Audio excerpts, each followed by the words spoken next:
rationally while contemplating someone else's difficulties than when addressing their own problems. That said, a self-distancing strategy can eliminate this bias. So, the next time you're faced with a personal dilemma, practice your reasoning skills by taking a step back and considering your situation from an outsider's perspective. Number 3. Those most incompetent are the least aware of their own incompetence. You've probably witnessed this happen, maybe around the dinner table, during a holiday family gathering. During the meal, an extended family member begins talking about something, claiming to be right, and everyone else is foolish, ignorant, or just plain wrong. This person's lack of knowledge is obvious to everyone in the room, yet they continue to ramble on, blissfully unaware of their own ignorance. This is called the Dunning-Kruger effect, a cognitive bias in which people think they are smarter and more capable than they actually are. Their poor self-awareness and low cognitive ability leads them to overestimate their actual capabilities. Number 4. Hostile people tend to own more aggressive dogs. Research shows that anger, aggression, and hostility are more common in the personality of owners of stereotypically violent breeds. Could it be possible that people choose dogs that are an extension of themselves?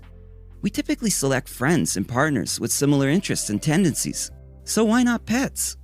Perhaps, but other factors may also influence people's aggression and their choice of violent breeds.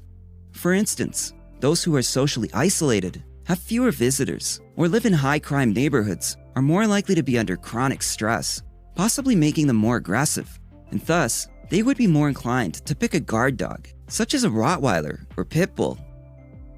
Number 5. Daydreamers are more creative.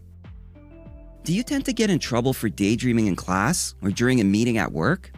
Mind wandering is often viewed as a negative trait, but it's not necessarily the case. In fact, daydreaming may indicate intelligence and creativity.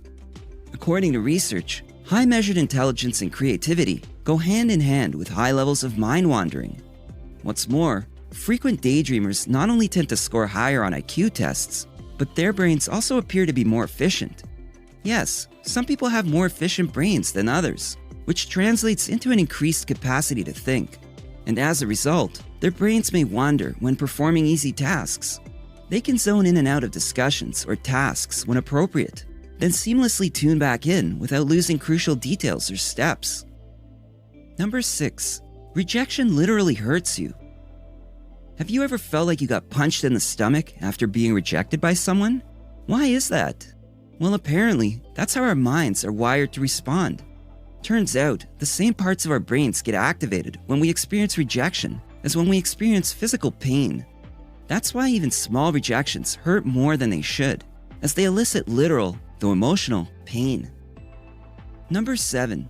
Speaking in a foreign language changes your decisions. You might think that people would make the same decisions no matter what language they were using, or that the difficulty of using foreign language would make decisions less systematic. However, the opposite is true. Using a foreign language is shown to reduce decision-making biases. When speaking a foreign language, we need to suppress our native language, and in order to think rationally, we have to suppress our innate intuitions. Brain imaging studies show the same parts of the brain are involved in both foreign language use and rational thought. And when foreign language speakers activate their brain's inhibition center, their intuitions and emotions are also inhibited. As a result, individuals make more rational decisions when speaking a foreign language. Number 8. We blame a person's behavior on their personality, unless it's us. Have you ever been infuriated by someone cutting you off while driving, only to do the same thing to someone else a few minutes later? And while the person who cut you off enraged you, and your reaction was along the lines of, "What a jerk," or "This guy is an asshole," you're likely to have justified your behavior to yourself, since you were in a hurry and you only did it once. Unfortunately, we tend to believe that others do bad things because they are bad people. This is known as the fundamental attribution error, the propensity to explain a person's behavior by referring to their character rather than any situational context. Number 9. We believe that other people are more susceptible to persuasion than we are.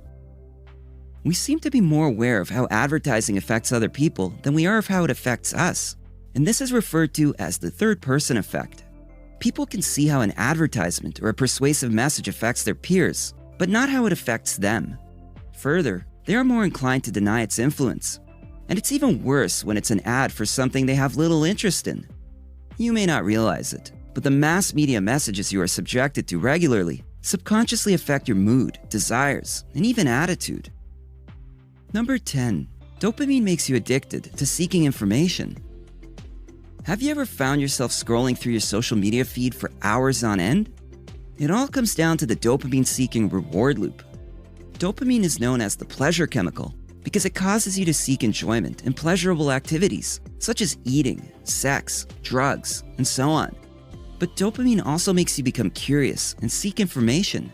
So as you're scrolling through your feed, your dopamine loop is activated, making you want to keep scrolling for more information. The troubling part is that you will never be quite satisfied with the amount of information available.